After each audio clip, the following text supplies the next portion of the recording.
کے دیے کا جن۔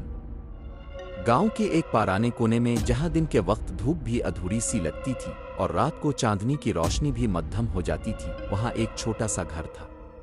یہ گھر اپنے آپ میں ایک راز تھا، کیونکہ یہاں حاجی ناصر رہتا تھا، ایک بوڑھا درزی جس کے بارے میں لوگ عجیب و غریب باتیں کیا کرتے تھے۔ حاجی ناصر ہمیشہ تنہا رہتا، زیادہ بولتا نہیں اور اکثر گاؤں والوں سے دور رہتا تھا۔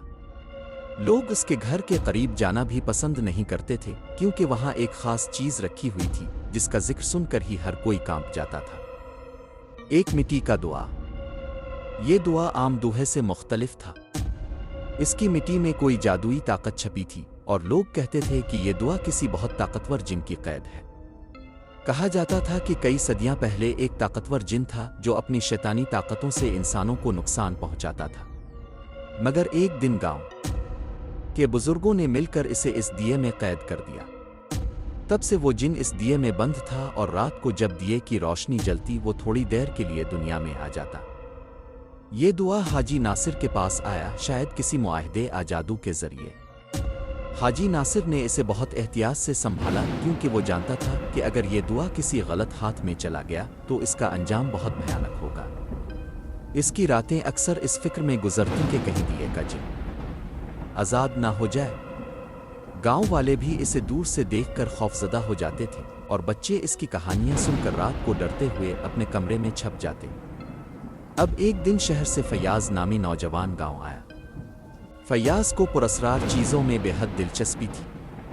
اس نے گاؤں والوں سے حاجی ناصر اور اس کے مٹی کے دیے کی کہانیاں سنی اور اس کی تجسس نے اسے مجبور کر دیا کہ وہ خود اس دیے کی حقیقت جاننے کی کوشش کرے۔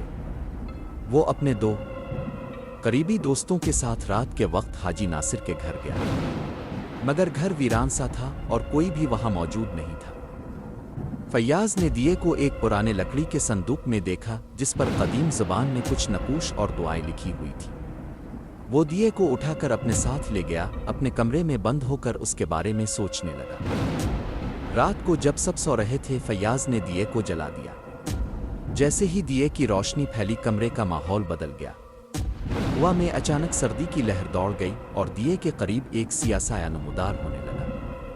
وہ سایہ آہستہ آہستہ شکل اختیار کرتا ہوا ایک بھیانک جن بن گیا، جس کی آنکھیں خون کی طرح سرخ اور چمکدار تھیں۔ اس کا چہرہ دھندلا تھا، مگر اس کی موجودگی اتنی زبردست تھی کہ کمرے کی ہر چیز سنبھل گئی۔ جن نے اپنی گونجتی ہوئی آواز میں کہا، تم نے مجھے جگایا ہے، اب تم میری قید کا حصہ بن جاؤ گے، تمہاری روح میری ہوگی۔ فیاض کے جسم میں خوف کی لہر دوڑ گئی، مگر اس نے ہمت نہیں ہاری۔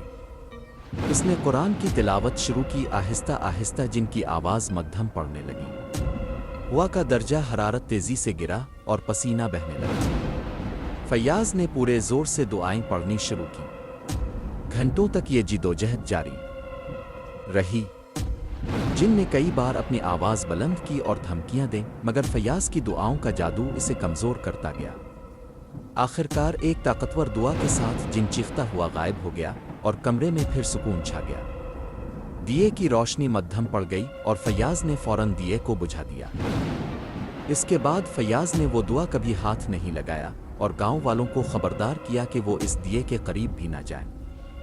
گاؤں والے آج بھی اس دیے کو دیکھ کر کانپ اٹھتے ہیں اور کہتے ہیں کہ جو بھی اس دیے کو جلا دے وہ جن ضرور آتا ہے، اور جو اس سے مقابلہ نہ کر سکے وہ اپنی روح اس جن کے حوالے کر دیتا ہے۔ یہ کہانی نسل در نسل گاؤں میں سنائی جاتی ہے اور ہر کوئی جانتا ہے کہ کچھ راز انسانوں کے بس سے باہر ہوتے ہیں اور ان سے کھیلنا خود کو فنا کاف